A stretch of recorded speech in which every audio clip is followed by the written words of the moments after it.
Hello student, institute of engineering online স্টাডিজে সবাইকে স্বাগত। আহ, আমরা এই পর্বে ইলেকট্রিক বেসিক যে ক্লাসটা আমরা শুরু করেছিলাম তার পার্ট 2 মানে সেকেন্ড পার্টটা দেখব। মানে আমরা পার্ট 1-এ যে পর্যন্ত আমরা দেখিয়েছিলাম, তারপর থেকে যেটা আমাদের বাকি থাকছে সেইটুখানি আমরা এই পর্বে আমরা দেখতে পাবো। তো আবারও বলছি, এই সাবজেক্ট বেসিক ইলেকট্রিক বা ইলেকট্রিক বেসিক সাবজেক্টটি ভীষণ ইম্পর্ট্যান্ট। সবাইকেই বলবো এই ভিডিওটি বারবার দেখো, দরকার হলে ডাউনলোড করে রাখো, বারবার দেখে প্রত্যেকটা টপিক প্রত্যেকটা বিষয়ের উপরে যতটা সম্ভব বেসিক আইডিয়া নেওয়া যায় সেটা নিজেদের মধ্যে চেষ্টা করো, যাতে ফার্দার যখন তুমি ডেপথ অফ স্টাডিজে ঢুকবে, যখন তুমি সাবজেক্টকে আরো ভালো করে জানবে, তখন যেন কোনো টার্মস কোনো কিছু তোমার কাছে অচেনা না থাকে। তো ঠিক আছে, দেখতে থাকো। তো মূলত আমরা এই পর্বে আমরা একদম প্রথম থেকে যেটা শুরু করছি, আমরা প্রথমেই যেটা শুরু করছি সেটা হচ্ছে ওহমস ল। মূলত ইলেকট্রিক্যাল ইঞ্জিনিয়ারিং আমাদের যদি স্টার্টিং বলা হয়, মূলত এই ওহমস ল থেকেই শুরু করা হয়। যে কোনো ক্লাসে আমরা যদি ইলেকট্রিক্যাল ইঞ্জিনিয়ারিংকে প্রথম থেকে শিখতে চাই, তো জেনারেলি আমাদের যে স্যাররা আছেন তারা এই ওহমস ল থেকেই নর্মালি ইলেকট্রিক্যাল ইঞ্জিনিয়ারিং স্টার্ট করে। তো দেখে নেওয়া যাক অ্যাকচুয়ালি ওহমস ল কি বলছে। তো ওহমস ল যদি আমি ইন ওয়ার্ডস যদি আমি একবার ব্যাপারটাকে দেখে নিই, the current passing through a conductor is directly proportional to the potential difference V across the end of a conductor, provided that the physical condition, that is temperature and pressure of the conductor, remain constant. তো এটা simply একটা Ohm's law, যেটা আমি normally দেখিয়েছি, কিন্তু এখানে যে সমস্ত ওয়ার্ডগুলো ব্যবহার করা হয়েছে, এটা প্রত্যেকটা ওয়ার্ডের একটা সিগনিফিকেন্স অবশ্যই আছে, যেটা কিন্তু তোমাকে প্রত্যেকটা ওয়ার্ড ভালো করে বুঝতে হবে। তো এখানে যে সার্কিটটা দেখানো হয়েছে, তো সার্কিটে এখানে আমি একটা সিম্পল রেজিস্ট্যান্স ইউজ করেছি এবং তাকে একটা পোটেনশিয়াল ডিফারেন্স বা ব্যাটারি দিয়ে সাথে কানেক্ট করা হয়েছে। তো কোশ্চেন এটাই যে এই সার্কিটে কারেন্ট কত প্রবাহিত হবে সেটা ডিপেন্ড করছে কিন্তু জেনারেলি এই পোটেনশিয়াল ডিফারেন্স বা ব্যাটারির পোটেনশিয়াল স্টোরের উপরে। তো আমি যদি ব্যাপারটাকে আরো খুব সিম্পলিফাই করে একটা যদি ছবি আঁকি, তো সাপোজ ধরে নিচ্ছি যে এটা একটা কন্ডাক্টর, আর এ এবং বি দুটো পার্টিকুলার পয়েন্ট। তো ডেফিনেটলি এখানে যদি পোটেনশিয়াল ভিএ আর এই পয়েন্টের পোটেনশিয়াল যদি ভিবি হয়, এবং ডেফিনেটলি যদি VA is greater than VB আমি যদি ধরে নিতে পারি, তো ডেফিনেটলি এখান থেকে এই এ পয়েন্ট থেকে বি এর দিকে অবশ্যই একটা কারেন্ট আই বা সিম্পলি দ্য চার্জ সাধারণত প্রবাহিত হবে। তো normally it is general Ohm's law. তো এই যে কারেন্ট কত প্রবাহিত হবে সেটাই কিন্তু ওহমস ল অ্যাকচুয়ালি তার এই সূত্র দিয়ে ব্যাখ্যা দিয়েছে, যে I is nothing but the proportional to the potential difference, that is the VA minus VB. তো এটাই সিম্পলি ওহমস ল। কিন্তু এই ওহমস লতে আরো একটা লাইন এখানে অ্যাড করা হয়েছে, যে provided the physical condition.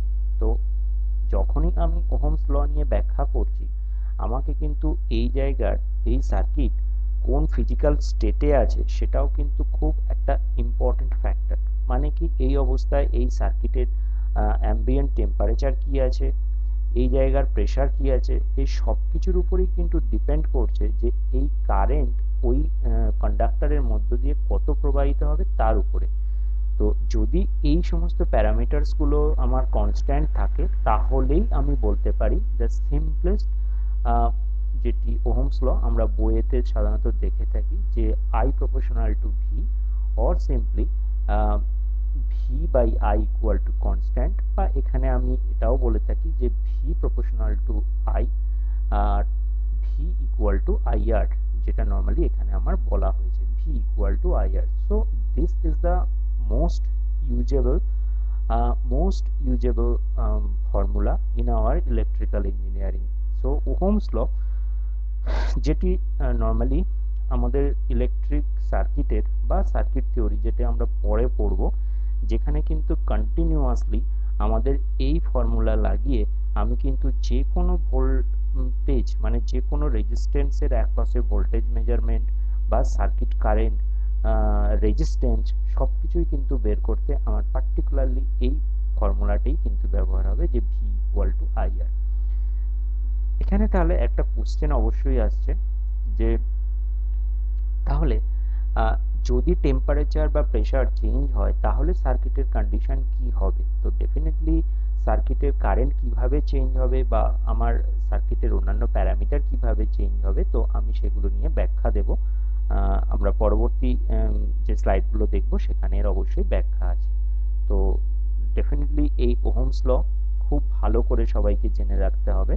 Ohm's law নিয়ে কোনো কনফিউশন থাকলে চলবে না। তো এর পরের স্লাইডে যেটা আমরা দেখছি যে electrical resistance, normally Ohm's law থেকে আমরা একটা কনস্ট্যান্ট পেয়েছি যে ভি প্রপোর্শনাল টু যদি আই হয়, তো এই প্রপোর্শনালিটিটাকে তোলার জন্য আমরা এখানে নর্মালি একটা কনস্ট্যান্ট প্যারামিটার এনেছি, that is equal to V equal to IR. তো basically the R is the one constant parameter. Normally আমরা ধরে নিতে পারি যে যে কোনো কন্ডাক্টরের কারেন্ট কত প্রবাহিত হবে সার্কিটের বা কন্ডাক্টরের অবস্থার উপরে ডিপেন্ড করে। তো সেখানে এর একটা প্রপার্টি আছে, সেটাকে বলা হয় রেজিস্ট্যান্স প্রপার্টি। তো নর্মালি এই রেজিস্ট্যান্স সেটাকেই বলা হচ্ছে একটা কনস্ট্যান্ট। তো আমরা এই স্লাইডে আমরা নর্মালি রেজিস্ট্যান্স নিয়েই পড়াশোনা করব। তো প্রথমেই যদি বলি যে what is the resistance, resistance is the property of A material in the sense conductor, basically the conductor. The resistance is the property of a material by virtue of which it opposes the flow of electrons or current through it. মানে কি, যে কোনো কন্ডাক্টরের মধ্যে দিয়ে যে গুণের বা বিশেষ গুণের জন্য কারেন্ট কন্ডাকশনে বাধাপ্রাপ্ত হয় তাকেই আমরা নর্মালি বলি ওই সার্কিটের রেজিস্ট্যান্স প্রপার্টি। এবং যে সমস্ত এলিমেন্ট অ্যাজ এ রেজিস্ট্যান্স হিসাবে আমরা নর্মালি ব্যবহার করে থাকি তাদেরকেই আমরা বলি রেজিস্টার। তো definitely resistor is normally the elements or gadget বা device, and resistance is the property of that register.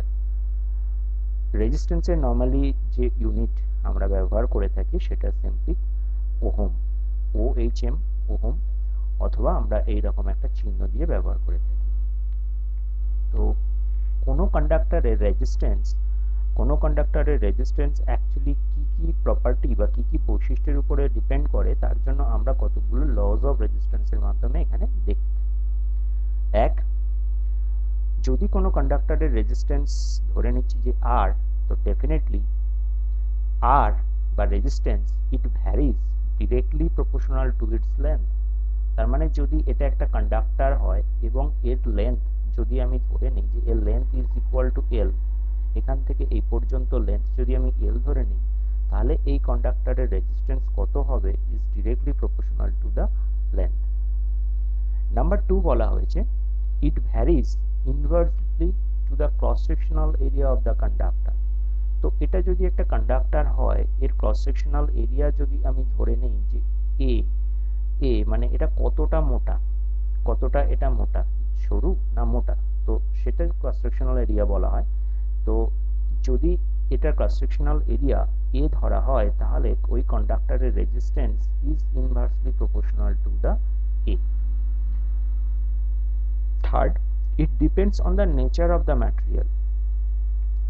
It is important যে কন্ডাক্টরটা আমি রেজিস্টার হিসাবে ব্যবহার করছি তার কি ম্যাটেরিয়াল দিয়ে তৈরি হয়েছে, সেটা কি পিওর কন্ডাক্টর, ইনসুলেটর না সেমিকন্ডাক্টর, তার নেচারের উপরে ডিপেন্ড করছে নর্মালি ওই কন্ডাক্টরের রেজিস্ট্যান্স ভ্যালু। তো নর্মালি এটাকে আমরা রেজিস্টিভিটি বলে একটা টার্মস আমরা পাবো, সেটা দিয়েই আমি ওই কন্ডাক্টরের nature of material normally resistivity rho দিয়ে এক্সপ্রেস করব। তো আলটিমেটলি আমি বলতে পারি যে R is the proportional to the rho, মানে কি যখন কোনো ম্যাটেরিয়ালের রেজিস্টিভিটি হাই হবে, যে সমস্ত ম্যাটেরিয়ালের রেজিস্টিভিটি হাই হবে তাদেরকে সাধারণত বলবো হাই রেজিস্ট্যান্স ম্যাটেরিয়াল, আর ভাইস ভার্সা যদি রেজিস্টিভিটি লো হয় তাহলে আমি বলবো যে low resistance material. Fourth, it also depends on the temperature, শুধু টেম্পারেচার বলবো না, প্রেশার অফ দ্য কন্ডাক্টর। তো অবশ্যই এই কন্ডাক্টরের রেজিস্ট্যান্স ভ্যালু কত হবে সেটা কিন্তু এই কন্ডাক্টরের মানে কন্ডাক্টরের টেম্পারেচারের উপরেও প্যারালালি ডিপেন্ড করবে। মানে কি, কন্ডাক্টর রেজিস্ট্যান্স যত বেশি হবে তত এর কিন্তু রেজিস্ট্যান্স যে একই থাকবে এটা কিন্তু কোনোভাবেই বলা যাবে না। আমরা পরে একটা স্লাইডে দেখতে থাকবো যে রেজিস্ট্যান্স কিভাবে টেম্পারেচারের সঙ্গে ভ্যারিয়েবল হয়, তো সেটা আমরা দেখব। তাহলে নর্মালি এই চারটে প্রপার্টির উপরে কোনো কন্ডাক্টরের নর্মাল রেজিস্ট্যান্স ভ্যালু কি হবে সেটা ডিপেন্ড করে। তো এই চারটে প্যারামিটারের মধ্যে আমি যদি তিনটেকে একসাথে মার্জ করি তাহলে আমি খুব ইজিলি লিখতে পারি যে আর ইকুয়াল টু, বেসিক্যালি এটা আর proportional to L by A. তো এখানে প্রপোর্শনাল কনস্ট্যান্টটা যদি আমি তুলে দিতে চাই তাহলে আমি লিখবো যে R equal to rho L by A. তো এখানে এই যে রো যে প্যারামিটারটা আমি এখানে দিয়েছি, আমি আগেই বলেছি it is nothing but the resistivity of that particular resistance. তো রেজিস্টিভিটি কি? রেজিস্টিভিটি বা এটাকে আমরা সাধারণত বলি যে স্পেসিফিক রেজিস্ট্যান্স অর রেজিস্টিভিটি। তো আমি এই পরের সার্কিটে বা পরের স্লাইডে আমি রেজিস্টিভিটি নিয়ে ডিটেল দেখাই। তো আমি দেখলাম যে normally resistivity of a conductor, যেটাকে আমি রো দিয়ে এক্সপ্রেস করে থাকি, সেটাকে কিভাবে ডিফাইন করা হয়েছে? Specific resistance or resistivity of A material may be defined as the resistance between the opposite face of a meter cube of that material. তো জিনিসটি কি? তো এখানে আমি ধরে নিয়েছিলাম যে R is equal to rho L by A। তো আমি যদি সিম্পলি রো এর ভ্যালু এখান থেকে বার করতে চাই তাহলে আমি খুব ইজিলি লিখতে পারি rho equal to R into A by L, R into A by L. তো আমি বলতে পারি যে যখন কোনো একটা কিউবিক শেপের কোনো একটা ম্যাটেরিয়াল যার cross sectional face area definitely 1 unit metre square এবং যদি 1 মিটার লেন্থ হয়, তাহলে এই দুটো অপোজিট ফেসের মধ্যে যে ওহম বা যে রেজিস্ট্যান্স আমরা দেখতে পাবো এই কন্ডাক্টরের, তাকেই বলা হচ্ছে যে ওই কন্ডাক্টরের রেজিস্টিভিটি। আমি আরো একবার বলছি যে একটা কিউবিক্যাল কন্ডাক্টরকে, মানে কি, কিউবিক্যাল কন্ডাক্টর মানে একটা ইউনিট কিউবিক কন্ডাক্টর, মানে এর প্রত্যেকটা আর্মস যেগুলি আছে প্রত্যেকটা 1 মিটার করে যদি আমি লেন্থ নিই, তাহলে এর অপোজিট সাইডে দুটো যে ক্রস সেকশনাল এরিয়া আছে তাকে যদি আমি 1 ক্রস সেকশন মানে 1 মিটার স্কোয়ার যদি আমি ধরে নিই বা ইউনিট মিটার স্কোয়ার ধরে নিই এবং এর মধ্যে যে লেন্থ আছে সেটাকে যদি 1 মিটার ধরি, তাহলে এই যে অপোজিট সাইডে যে রেজিস্ট্যান্স আমি দেখতে পাবো অপোজিট সাইডে যে রেজিস্ট্যান্স আমি পাবো এই কন্ডাক্টরে, তাকেই আমি বলবো the specific resistance of that material. তো নর্মালি এর একটা নির্দিষ্ট ইউনিট অবশ্যই আছে। তো আমি ইউনিটকে কিভাবে বের করে আনি সেটা এখানে একটু দেখে নেওয়া যাক। তো আমি এখনই দেখলাম রো ইকুয়াল টু নর্মালি এরিয়ার স্কোয়ার মানে metre square into ohm by length. তো বাই লেন্থ মিটার।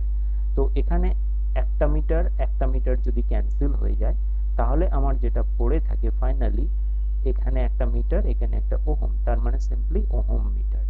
তো যে কোনো রেজিস্টিভিটি, কোনো একটা রেজিস্ট্যান্সের যে ইউনিট নর্মালি আমরা ব্যবহার করে থাকি সেটা আর কিছুই নয়, that is the ohm metre.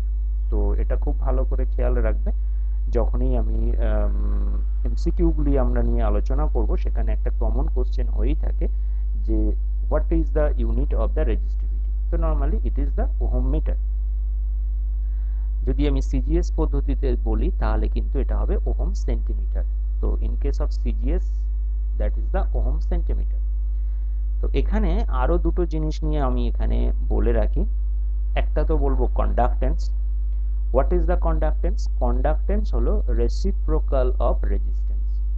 তার মানে কি, রেজিস্ট্যান্স মানে কোনো একটা কন্ডাক্টরের রেজিস্ট্যান্স হলো বাধা, তাকে যদি আমি রিভার্স করে দেই, মানে 1 বাই করে দেই, তাহলে যেটা নতুন একটা প্যারামিটার পাচ্ছি তাকে আমি বলবো কন্ডাক্টেন্স।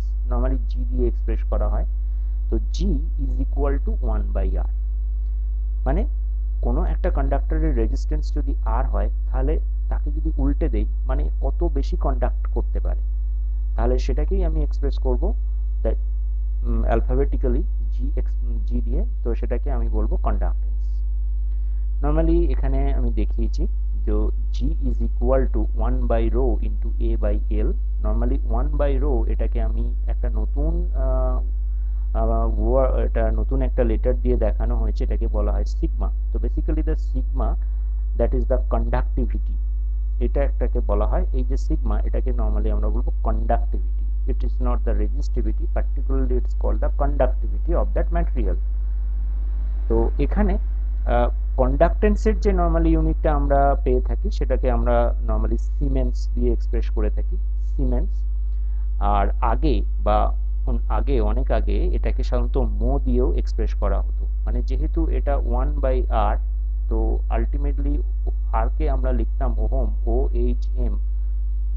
তো OHM কে যদি আমি উল্টে দেই, তার মানে MHO। তো সিম্পলি ইট ইজ দ্য মো। তো দুটোই প্যারালালি অ্যাক্টিভেটেড, দুটোই সমানে ব্যবহার করা হয়, যে কোনো একটা বললেই চলবে, এবং দুটো কিন্তু মনে রাখতে হবে।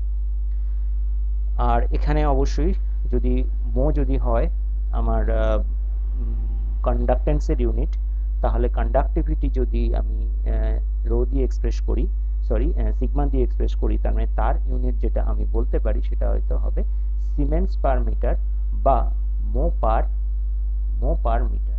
যে কোনো একটা দিয়ে আমি কিন্তু বলতেই পারি যে that is the unit of a conductivity. বেশ, এখানে আমি একটা টেবিল দিয়ে দেখিয়েছি যে কোন ম্যাটেরিয়ালের কন্ডাক্টিভিটি রেজিস্টিভিটি কত। তো যেহেতু আমার অ্যালুমিনিয়াম, যদি প্রথমটাই আমি বলি, অ্যালুমিনিয়ামের resistivity value at 20 degree Celsius it's a very low. তো that is the 10 to the power -8 ohm metre. তার মানে কি, যে যেহেতু aluminium is a good conductor, তার মানে সাইমালটেনিয়াসলি অ্যালুমিনিয়ামের রেজিস্টিভিটি ভ্যালু কিন্তু খুব কম হবে। ঠিক আমি যদি একটা ইনসুলেটর বা আমি যদি একটা রেজিস্টার দেখি, ধরে নিচ্ছি নিকেলের থেকেও আমি যদি এখানে ধরে নিচ্ছি manganin, that is the alloys material, copper plus manganese, Mn, দুটো মিলিয়ে আমার হয় ম্যাঙ্গানিন প্লাস নিকেল। তো এখানে দেখা যাচ্ছে যে এর 44 to 48 into 10 to the power -8। তো ডেফিনেটলি এটা কিন্তু এর resistivity value is a very large. তার মানে কম্পারেটিভলি অ্যালুমিনিয়ামের থেকে এর রেজিস্টিভিটি অনেক বেশি। তার মানে এটা কিন্তু কোনোভাবেই কন্ডাক্টর হিসাবে আমি ব্যবহার করতে পারি না, এটা কিন্তু একটা রেজিস্টার ম্যাটেরিয়াল। ঠিক একই রকম নাইক্রোম, যেটা আমরা নর্মালি রেজিস্ট্যান্স হিসাবে ব্যবহার করে থাকি, নাইক্রোমের যে ওয়্যার, নর্মালি এর রেজিস্টিভিটি কিন্তু অনেক বেশি। তো সবথেকে রেজিস্টিভিটি যদি কম কার বলা হয়, তার মানে ইজ এ গুড কন্ডাক্টর। তো এখানে আমি দেখতে পাচ্ছি যে silver is the particular one kind of material, silver, যার রেজিস্টিভিটি ভ্যালু কিন্তু খুবই কম, সেহেতু silver is a good conductor. তো আমরা যখন কম্পিটিটিভের প্রিপারেশন করব, তখন আমাদেরকে এই জিনিসগুলো ভালো করে খেয়াল রাখতে হবে, যে how the resistivity depends on the resistance and which material has the lowest resistivity, which material has the highest resistivity। তো ঠিক আছে, এবার আমি পরের স্লাইডে দেখা যাক। তো এখানে আমি ওহমস ল বলার সময়তে আমি ওখানে বলেছিলাম যে কোনো কন্ডাক্টরের রেজিস্ট্যান্স ভ্যালু টেম্পারেচারের উপরে কি করে ডিপেন্ড করে, কিভাবে সেটা ডিপেন্ড করে, সেটা কিন্তু আমাদের জানা উচিত। তো আমরা মূলত এই স্লাইডে আমরা দেখে নেব the effect of rise in a temperature of a resistor। তো কোনো একটা রেজিস্টার ম্যাটেরিয়াল, তার যদি টেম্পারেচারটাকে যদি আমি বাড়িয়ে দেই, তাহলে কি হবে সেটা আমাকে দেখতে হবে রেজিস্টারের ক্ষেত্রে। যদি আমি পিওর মেটাল ধরি, যে কোনো like a copper, aluminium, silver, any kind of pure metal type, তো এদের কি হবে যদি আমি টেম্পারেচারটাকে বাড়িয়ে দিই, তো ইনক্রিজ দ্য রেজিস্ট্যান্স। তো অবশ্যই আমি দেখতে পাচ্ছি, তার মানে কি আমি যদি একটা অ্যালুমিনিয়ামের যদি আমি একটা রেজিস্ট্যান্স বা অ্যালুমিনিয়ামের ওয়্যার সিম্পলি নিয়ে আমি ওর রেজিস্ট্যান্স যদি মেজার করি ইন জেনারেল টেম্পারেচার, তার যে রেজিস্ট্যান্স ভ্যালু যদি আমি R1 পাই, তারপরে তাকে যদি আমি T°C যদি আমি বাড়িয়ে দিয়ে ওর যদি রেজিস্ট্যান্স আবার মেজার করি, তখন যদি তার রেজিস্ট্যান্স R2 পাই, তাহলে অবশ্যই আমি দেখতে পাবো যে R2 is definitely greater than R1। তার মানে কি T°C টেম্পারেচার বৃদ্ধির সঙ্গে সঙ্গে অ্যালুমিনিয়ামের কিন্তু রেজিস্ট্যান্স ভ্যালু কিন্তু বেড়ে গেছে। তো এই প্রপার্টি বা এই ঘটনাটাকে সাধারণত আমরা যেটা টেকনিক্যাল ভাষা বা টেকনিক্যাল ওয়ার্ড দিয়ে ব্যাখ্যা করি, সেটাকে বলি যে positive temperature coefficient of resistance. মানে যে কোনো পিওর মেটাল তাদেরকে আমরা নর্মালি বলবো যে this are the positive temperature coefficient of resistance material, যে কোনো মেটাল টাইপ পিওর মেটাল। ঠিক একই রকম যে অন্যান্য যে ম্যাটেরিয়ালসগুলো আছে, ধরে নিচ্ছি যে ইলেকট্রোলাইট, ইলেকট্রোলাইট মানে যে দ্রবীভূত যে সমস্ত ম্যাটেরিয়াল থাকে যেগুলো নিয়ে আমরা ইলেকট্রোপ্লেটিং করি, তো electrolyte, insulator like a paper, rubber, glass, mica, porcelain, these are the common type of insulator, এবং partial conductor such as a carbon, এবং সাইমালটেনিয়াসলি এখানে আরো একটা জিনিস আমি অ্যাড করে দিতে পারি যে সেমিকন্ডাক্টর। এদের ক্ষেত্রে কি হবে যে তুমি যদি রেজিস্ট্যান্সটাকে সামহাও যদি কোনোভাবে বাড়িয়ে দাও, টেম্পারেচারটাকে তুমি যদি বাড়িয়ে দাও, টেম্পারেচার যদি বৃদ্ধি পায়, এদের ক্ষেত্রে কিন্তু রেজিস্ট্যান্স ভ্যালু কিন্তু কোনোভাবে বাড়বে না, এটা কিন্তু রেজিস্ট্যান্স ভ্যালু কমিয়ে দেবে। তার মানে ঠিক একই রকম ভাবে যদি আমি সিম্পলি অ্যাম্বিয়েন্ট টেম্পারেচারে কোনো একটা ইনসুলেটরের যদি আমি ধরে নিই যে রেজিস্ট্যান্স ভ্যালু যদি R1 হয়, এক্ষেত্রে যদি T°C যদি আমি টেম্পারেচারটাকে বৃদ্ধি করি এবং তারপরে এর রেজিস্ট্যান্স ভ্যালু যদি আমি মেজার করি, তাহলে এই R1 এবং R2 এদের মধ্যে যখন আমি কম্পারিজন করব, তখন কিন্তু আমি যেটা দেখতে পাবো at the T°C R2 is less than R1। তার মানে কি টেম্পারেচার বৃদ্ধির সঙ্গে সঙ্গে কিন্তু এই সমস্ত ম্যাটেরিয়ালস এর রেজিস্ট্যান্স ভ্যালু কিন্তু কমে আসছে। কেন কমে আসছে ডেফিনেটলি সেটা আলাদা লজিক, কিন্তু কমে যাবে। ইটস দ্য এক্সপেরিমেন্টালি রেজাল্ট এইভাবেই দেখা গেছে। তো এই ঘটনাটাকে আমরা সাধারণত এক্সপ্রেস করব negative temperature coefficient of resistance. তার মানে কি যে কোনো ইলেকট্রোলাইট, ইনসুলেটর, পার্সিয়াল কন্ডাক্টরস মানে semiconductor such as carbon, silicon, germanium, যারা আমরা সেমিকন্ডাক্টর হিসেবে ম্যাটেরিয়াল ব্যবহার করা হয়, তাদেরকে আমরা সাধারণত বলবো যে এরা সাধারণত negative temperature coefficient resistance material. তো এই প্রত্যেকটা জিনিস ভালো করে খেয়াল রাখতে হবে। এরপরে আরো একটা বিষয়, এখানে রেজিস্ট্যান্স, আমরা সমস্ত রেজিস্ট্যান্স যে এই যে টেম্পারেচার চেঞ্জের সঙ্গে সঙ্গে এর যে রেজিস্ট্যান্স ভ্যালু আমার যে চেঞ্জ হচ্ছে, আইদার বাড়ছে বা কমছে, সেটা যে লিনিয়ারলি হবে বা কোনো একটা কোন নেচারে যাবে, সেটাও কিন্তু একটা ব্যাখ্যা আছে। সেটা তার উপরে আমরা সাধারণত বলবো যে resistance is normally the resistor two type, linear and non linear type resistor. Linear resistor কাদের বলবো, তো এখানে আমি একটা ডেফিনেশনে দেখিয়েছি, a resistor in which current produced is directly proportional to the applied voltage is called the linear resistor. মানে সেই সমস্ত রেজিস্ট্যান্স যাদের ভোল্টেজ বৃদ্ধির সঙ্গে সঙ্গে কারেন্ট ভ্যালু স্ট্রেট লাইনে লিনিয়ারলি বাড়তে থাকবে, মানে আমি যতটা ভোল্টেজ দেব ঠিক সেই প্রপোর্শনালে কারেন্টটাও বেড়ে যাবে। তো তাদেরকে আমি নর্মালি বলবো লিনিয়ার রেজিস্টার।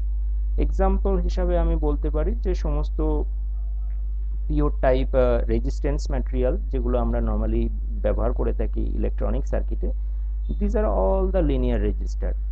কিন্তু সমস্ত রেজিস্টারই যে লিনিয়ারিটি মেনটেন করবে এরকম কিন্তু বলা যাবে না।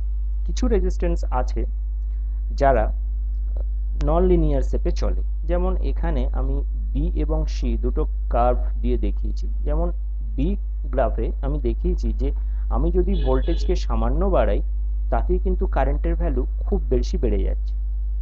আবার একই রকমভাবে সি প্লটে দেখা যাচ্ছে কি যে আমি যদি ভোল্টেজটা অনেকখানিও বাড়িয়ে দিই তাহলেও কিন্তু কারেন্টের ভ্যালু বাড়ছে, কিন্তু তার ভ্যালু কিন্তু কম্পারেটিভলি অনেক কম। তো এই যে নন লিনিয়ার স্টেপ এ রেজিস্ট্যান্স ভ্যালু বাড়ছে বা কমছে, এটাকে আমরা এই ক্যারেক্টারিস্টিক্সটিকে আমরা সাধারণত বলি যে these are the non linear base register. তো কারা এই সমস্ত রেজিস্টার? এক্সাম্পল হিসাবে আমি সাধারণত যারা এই যে প্লট যেটা আমি দেখিয়েছি এটাকে যারা ফলো করে তারা হলো সাধারণত all kind of semiconductor material.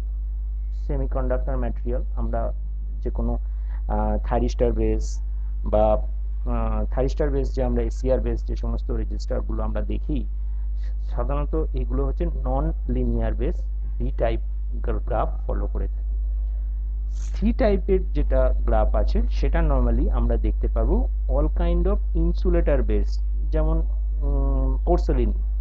Porcelain, যার কিন্তু কি হবে যে আমার ভোল্টেজ বা কারেন্ট দুটোই কিন্তু চেঞ্জেস হবে কিন্তু কম্পারেটিভলি অনেক অনেক লো রেঞ্জে।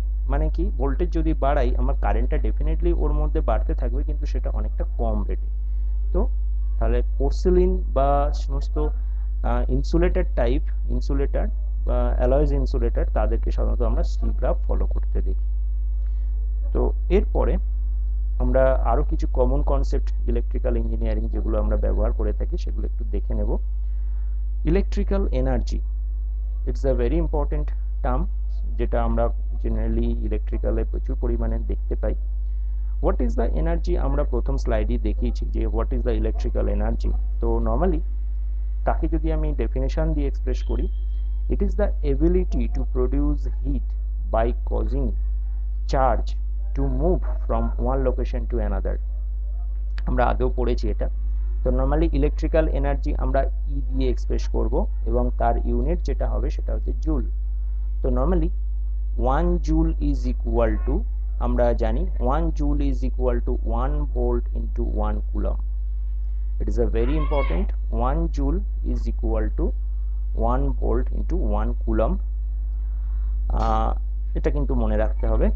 এরপরে যেটা আমরা সাধারণত পারি যে ইলেকট্রিক্যাল পাওয়ার, যেটা আমরা সবসময় ইলেকট্রিক্যাল ইঞ্জিনিয়ারিং এ ব্যবহার করে থাকি যে what is the power of that electrical gadgets. আমরা সাধারণত ওয়াট দিয়ে সাধারণত বলে থাকি যে ওয়াট। তো what is the definition of a watt? It may be defined as the rate of producing or using electrical energy as well as the rate of doing work. তো খুব সিম্পল ডেফিনেশন যে কত হারে বা কত একটা নির্দিষ্ট সময়ে কত পরিমাণ ইলেকট্রিক্যাল কার্য করতে পারি তাকেই বলা হচ্ছে যে ইলেকট্রিক্যাল পাওয়ার। তো basically the power is equal to W by T, power that is the work by time. তো আমরা এখনই দেখলাম যে work is joule by second.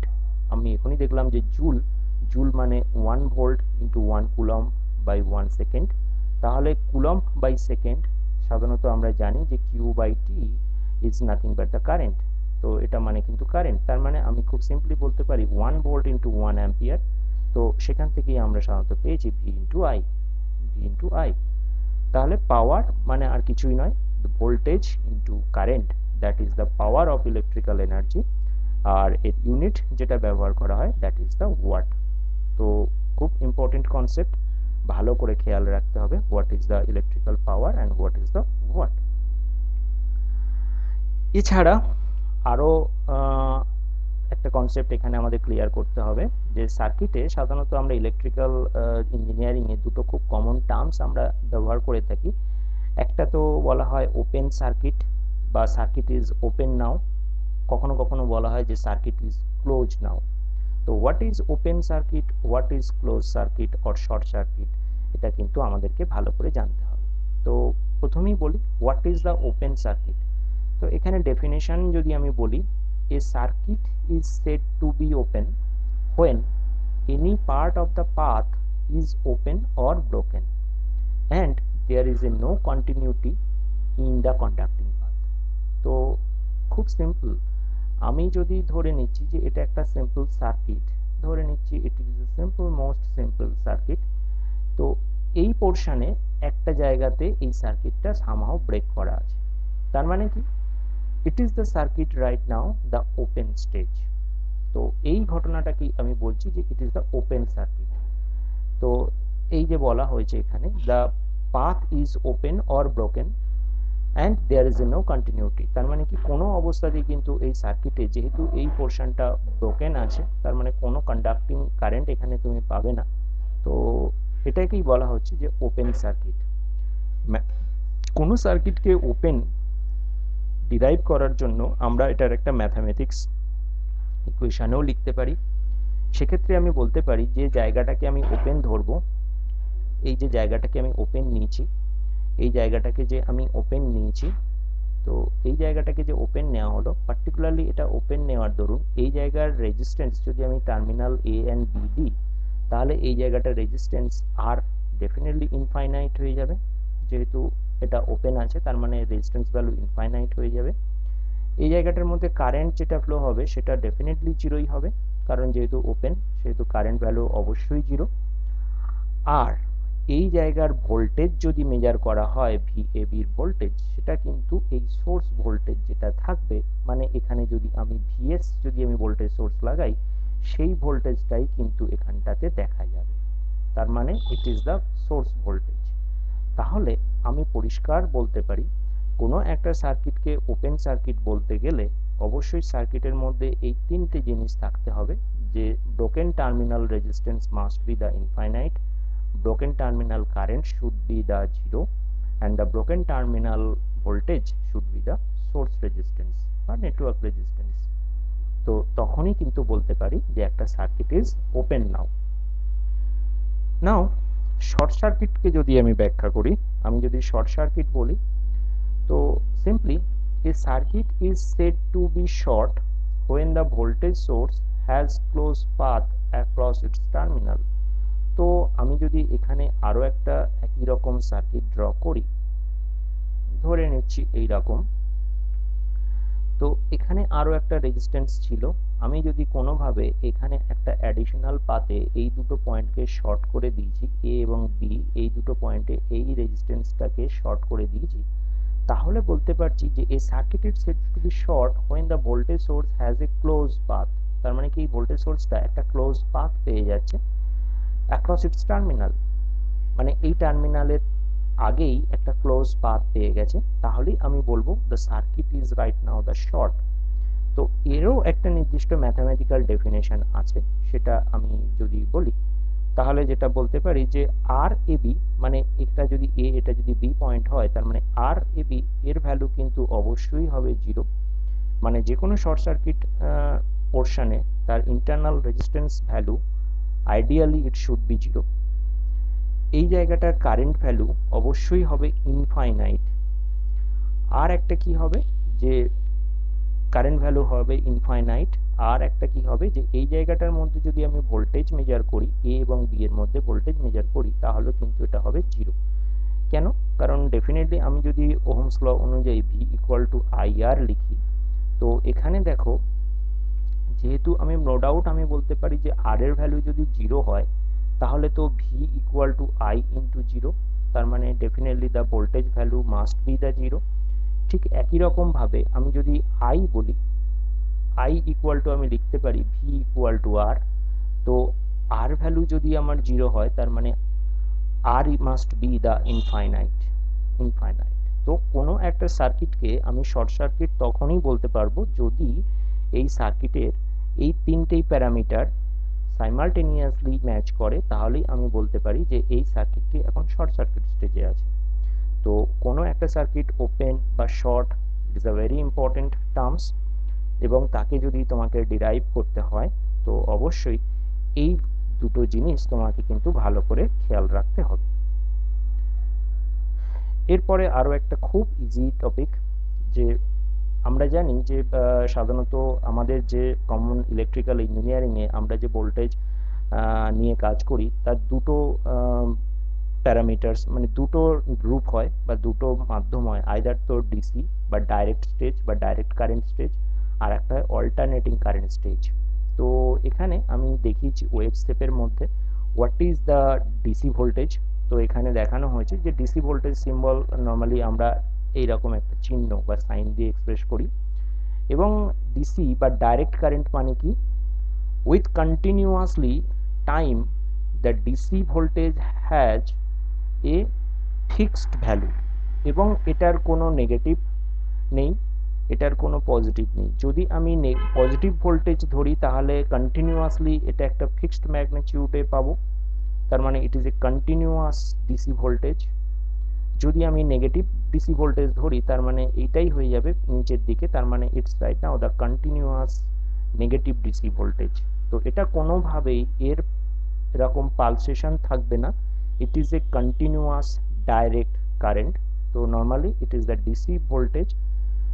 ঠিক আরো একটা যেটা খুব কমন আমরা ইলেকট্রিক্যালি খুব বেশি ব্যবহার করছি আজকাল, সেটাকে বলা হয় যে অল্টারনেটিং ভোল্টেজ। তো অল্টারনেটিং ভোল্টেজ কোনোভাবেই কন্টিনিউয়াসলি একটা ফিক্সড ভ্যালু ও দেবে না, এখানে ভোল্টেজের ম্যাগনিটিউড বা কারেন্ট দুটোই কিন্তু সাইনুসয়েডালি চেঞ্জ হবে, সাইনুসয়েডালি ভ্যালুটা চেঞ্জ হবে। এখানে একটা তো কিছুটা সময় এর ভ্যালু পজিটিভে পিক পাওয়া যায়, আবার কিছুটা সময় পর এটা জিরো আসার পরে এটা আবার কন্টিনিউয়াসলি নেগেটিভ সাইডে, মানে এখানে আপ টু যদি আমি তিনটে স্টেজে ভাগ করে নিই, যদি এটা zero, T1, T2 and T3 and T4 চারটে টাইম স্লটে ভাগ করি, তাহলে আমি T1 টাইমে আমি পজিটিভ পিক ভোল্টেজ পাবো, আবার T2 টাইমে আমি ওই ইনস্ট্যান্টে ভোল্টেজের ভ্যালু জিরো পাবো, আবার T3 টাইমে কিন্তু আমি ভোল্টেজের ভ্যালু নেগেটিভ সাইডে পিক পাবো, নেগেটিভ ভোল্টেজ পাবো, আবার T4 এ ভ্যালু ভোল্টেজটা আবার জিরো হয়ে যাবে। তার মানে কি, অবশ্যই অল্টারনেটিং ভোল্টেজ যেটা কন্টিনিউয়াসলি ভোল্টেজের পিক ভ্যালু অল্টারনেটিভলি চেঞ্জ হবে, তার জন্যই এটার নাম হচ্ছে যে অল্টারনেটিং কারেন্ট বা অল্টারনেটিং ভোল্টেজ। নর্মালি আমরা এইরকম একটা সিম্বল দিয়ে অল্টারনেটিং ভোল্টেজকে সাধারণত এক্সপ্রেস করে থাকি। আমরা এসি ফান্ডামেন্টাল যখন পড়ব তখন এই জায়গাটা আরো ভালো করে দেখব যে what is the actual meaning of alternating voltage and alternating current. তো আমি এসি ফান্ডামেন্টাল যখন আমি পড়াবো তখন কিন্তু আমি এই জায়গাটা খুব ভালো করে ডিটেল আলোচনা করব। তো আমরা ইলেকট্রিক্যাল ইঞ্জিনিয়ারিং এ যে সমস্ত সোর্স বা এনার্জি সোর্সগুলো নর্মালি ব্যবহার করে থাকি তার একটা ট্যাবুলেশন এখানে আমি দেখিয়েছি।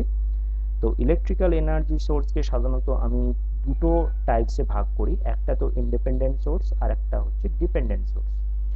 ইন্ডিপেন্ডেন্ট সোর্স নর্মালি সাধারণত আমরা জানি যে ভোল্টেজ সোর্স বা কারেন্ট সোর্স। এখানে ভোল্টেজ সোর্স হিসাবে আমরা সাধারণত ব্যাটারি ইউজ করতে পারি, যেটা আমরা সব থেকে বেশি পরিমাণে ব্যবহার করি voltage source. Current source independent হিসাবে সাধারণত আমরা একটা সোলার সেল, যেটা নর্মালি কারেন্ট সোর্স হিসাবে ব্যবহার করা হয়, solar cell, it is example of A current source. এবং ডেফিনেটলি ইন্ডিপেন্ডেন্ট মানে কি, এই ব্যাটারি বা সোলার সেল এটা কিন্তু কোনোভাবেই সার্কিটে কোনোভাবে অন্য কোনো প্যারামিটারের উপরে এটা ডিপেন্ড করে না, এরা সম্পূর্ণ নিরবিচ্ছিন্নভাবে একটা নির্দিষ্ট ভোল্টেজ বা একটা নির্দিষ্ট কারেন্ট কন্টিনিউয়াসলি সার্কিটে দিতে থাকে, তার জন্য এদেরকে আমরা বলি ইন্ডিপেন্ডেন্ট সোর্স। ডিপেন্ডেন্ট সোর্স কি, কোনো একটা সার্কিটে যখন কোনো একটা ভোল্টেজ বা কারেন্ট সোর্স যখন সার্কিটের কোনো একটা প্যারামিটারের উপরে ওটা ডিপেন্ড করে ওখানে আমি পেয়ে থাকি, ধরে নিচ্ছি এরকম একটা সার্কিট যেটাতে এরকম একটা প্যারামিটার নর্মালি আমার ইউজ হয়, এরকম একটা প্যারামিটার ইউজ হয়, ধরে নিচ্ছি যে এটা একটা তোমার কারেন্ট সোর্স যেখানে একটা লেখা আছে আই 5i 5i, এবং এই আই ভ্যালুটা এখানটায় দেওয়া আছে, তার মানে কি এর কারেন্ট কত হবে সেটা কিন্তু এই ব্রাঞ্চ কারেন্টের উপরে ডিপেন্ড করে, তার মানে এটাই হচ্ছে সেই ডিপেন্ডেন্ট সোর্স।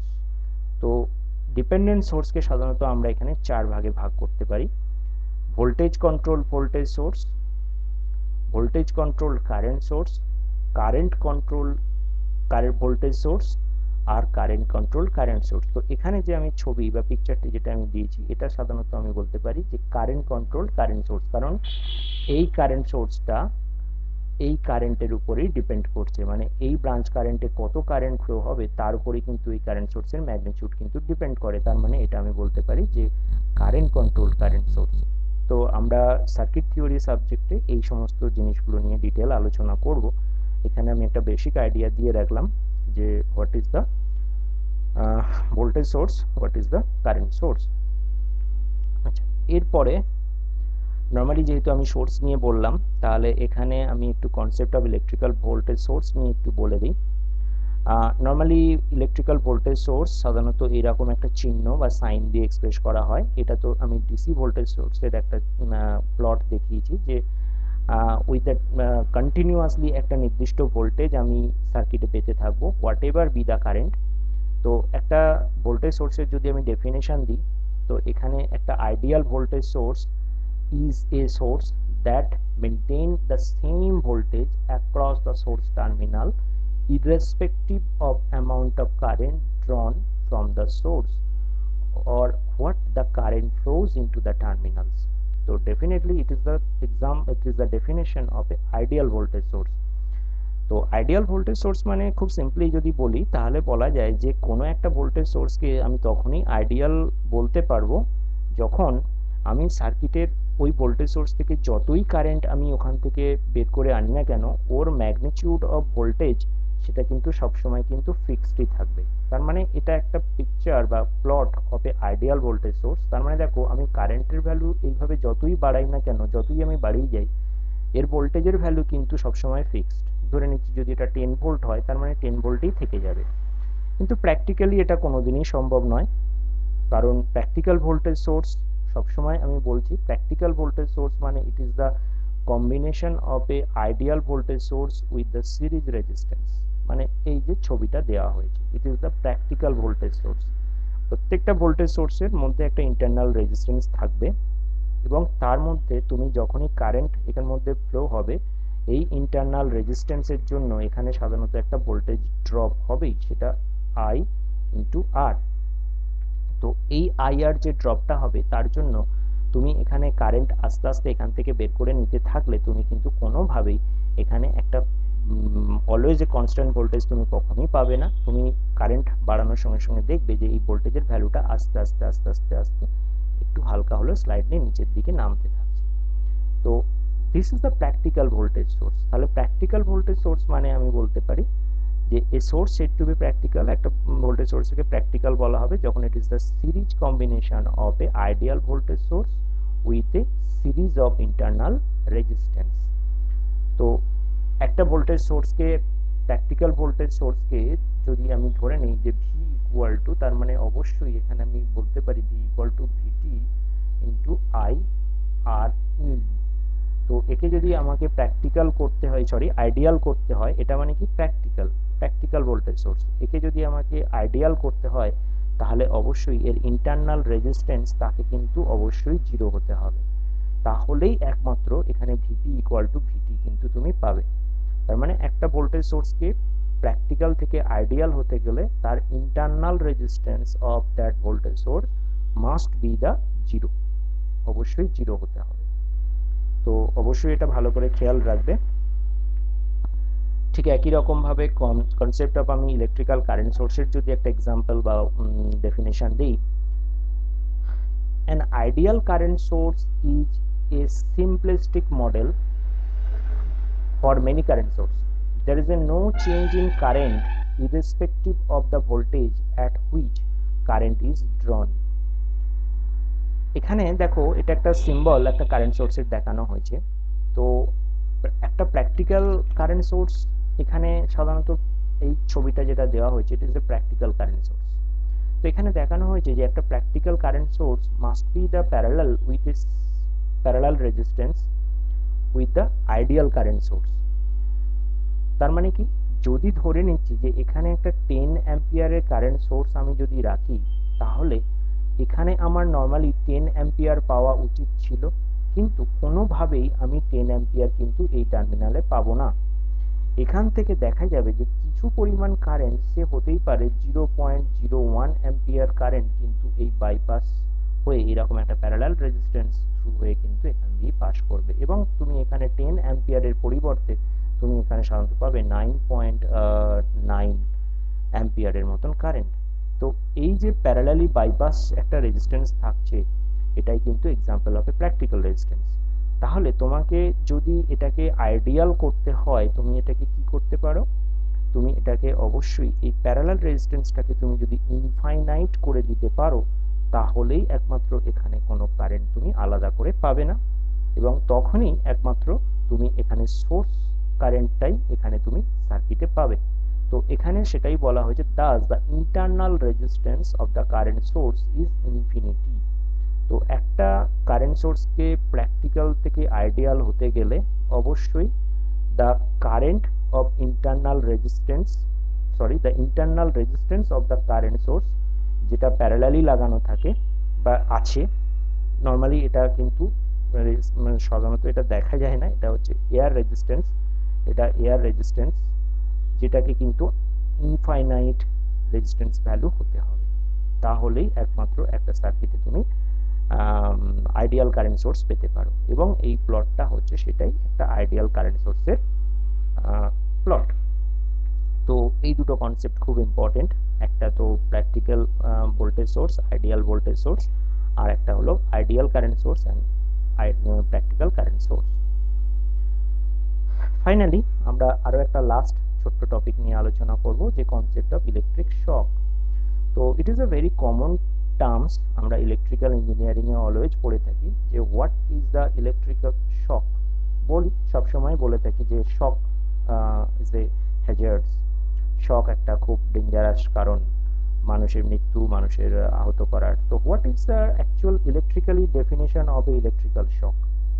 তো আমি যদি ডেফিনেশনটা একটু দেখিয়ে থাকি, when an electrical current touch or flow through the body, it is known as an electric shock। মানে যখন কোনো একটা হিউম্যান বডি এর মধ্যে দিয়ে ইলেকট্রিক কারেন্ট পাস করে যায়, ফ্লো হয়ে যায়, সেই ঘটনাটাকেই আমরা বলছি electric shock. It can happen whenever there is a live electricity. The effect of electric shock range from none at all to severe injury to death। একটা হিউম্যান বডি, তার সাধারণত ফিজিক্যাল একটা সেন্সেশন থাকে, তো সেই অবস্থায় যদি একটা হিউম্যান বডি কোনো একটা লাইভ কন্ডাক্টরকে, যার মধ্যে দিয়ে কারেন্ট প্রবাহিত হচ্ছে, ডিরেক্টলি টাচ করে ফেলে, তখন কি হবে, ওই কারেন্টটা যেটা কন্ডাক্টরের মধ্যে দিয়ে ফ্লো হচ্ছিল, সেটা ডিরেক্টলি মানুষের হিউম্যান বডি দিয়ে মাটিতে বা নিউট্রাল গ্রাউন্ডে নর্মালি পাস করে। তো এই যে ঘটনাটা, যেটা কারেন্ট একটা 50 হার্টজের সিগন্যাল, যেটা নর্মাল হিউম্যান তাকে সেন্স করতে পারে না, সেটাই as a shock, electric shock হিসাবে আমরা এক্সপিরিয়েন্স করে থাকি। এবং সাধারণত যে মানুষের বডি রেজিস্ট্যান্স যত বেশি হবে, তার মধ্যে দিয়ে কিন্তু কারেন্ট প্রবাহিত হওয়া কিন্তু খুব কম হবে। তো এক্ষেত্রে একটা এমসিকিউ কোশ্চেন সবসময় এসে থাকে যে হিউম্যান বডি রেজিস্ট্যান্স কত। তো এখানে নর্মালি কোনো নির্দিষ্ট ফিক্সড ভ্যালু কোনো মানুষের বডি রেজিস্ট্যান্স আমি বলতে পারি না, এটা একটা রেঞ্জ থেকে বলা যায় যে 10 ওহম থেকে 50,000 ওহম এর মধ্যেও কিন্তু হিউম্যান বডি রেজিস্ট্যান্স কিন্তু এক্সিস্ট করে। তো যখনই কোনো একটা লার্জ কারেন্ট হিউম্যান বডির মধ্য দিয়ে পাস করে যায়, তখনই কিন্তু হিউম্যান একটা ইলেকট্রিক শক এক্সপেরিয়েন্স করে, এবং সেটাই হলো ইলেকট্রিক্যাল শক। এবং এর ভ্যালু, এবং যখন এটা পাস করে যায়, তখন প্রচুর পরিমাণে এর মানুষের হিউম্যান বডির মধ্যে সাধারণত টেম্পারেচার বিল্ড আপ হয় due to the I square R লসের জন্য। তো ultimately the effect is burn of human body, যে জায়গা টাচ হয় সেই জায়গাটা প্রচুর পরিমাণে পুড়ে যায় এবং মানুষের সেন্সেশনও হারিয়ে যায়।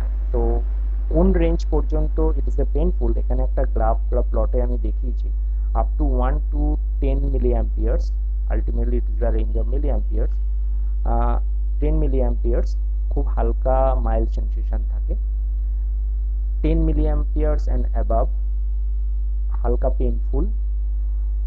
পেইনফুল থাকে, কিন্তু above 100 and 200 milliamperes it's continuously, definitely it is with the death of human body, মানুষ কিন্তু মারা পড়ে যাবে। তো যখন কোনো মানুষের শরীরের মধ্যে যদি কোনোভাবে 100 মিলি অ্যাম্পিয়ার বা 200 মিলি অ্যাম্পিয়ার বা তারও বেশি যদি যায়, তাহলে কিন্তু মানুষকে বাঁচানো যাবে না এবং সে কিন্তু মারাই পড়বে। আর 200 থেকে 1000 বা তারও বেশি হলে তাকে কিন্তু তার শরীর খুব ভীষণ রকম ভাবে পুড়ে যাবে, তাকে তো বাঁচানো যাবেই না, তার যে যে জায়গাটা টাচ হয়েছে বা human body is completely burns. তো this is the electrical shock and the shock effect. তো ইলেকট্রিক্যালের বেসিক পর্বে আমার এই পর্যন্তই আজকে ছিল। লেকচারটি খুবই বেসিক তথ্য দিয়ে আমি বানিয়েছি। এখান থেকে এমসিকিউ যে আসে এটা আমি বলবো না, কিন্তু এই সমস্ত ছোট ছোট টার্মসগুলো কিন্তু জানতেই হয় আমাদের কম্পিটিটিভ ইলেকট্রিক্যাল স্টাডিজে, কারণ এগুলো একদম বেসিক তথ্য। এইগুলো যদি না ক্লিয়ার থাকে তাহলে কিন্তু এবারে যখন আমরা ইলেকট্রিক্যাল সার্কিটের মানে ওহমস ল নিয়ে যে ম্যাথমেটিক্স করব, series combination of resistance, parallel combination of resistance বা আরও যে জটিল জিনিসগুলিতে আসবো, সেগুলো কিন্তু কোনোভাবেই নেওয়া যাবে না। তো অবশ্যই এইটা ভালো করে দেখো, বারবার নিয়ে নিজেদের মধ্যে কনসেপ্ট একটা তৈরি করো এবং অবশ্যই কোনো একটা ভালো বই পড়ো। বেসিক ইলেকট্রিক্যাল বাই বিএল থেরেজা একটা ভালো বই, বেসিক ইলেকট্রিক্যালের জন্য যে কোনো একটা ভালো বই পড়লেই হবে। পড়তে থাকো এবং নিজের মধ্যে প্রিপারেশন করতে থাকো। ওকে, থ্যাংক ইউ।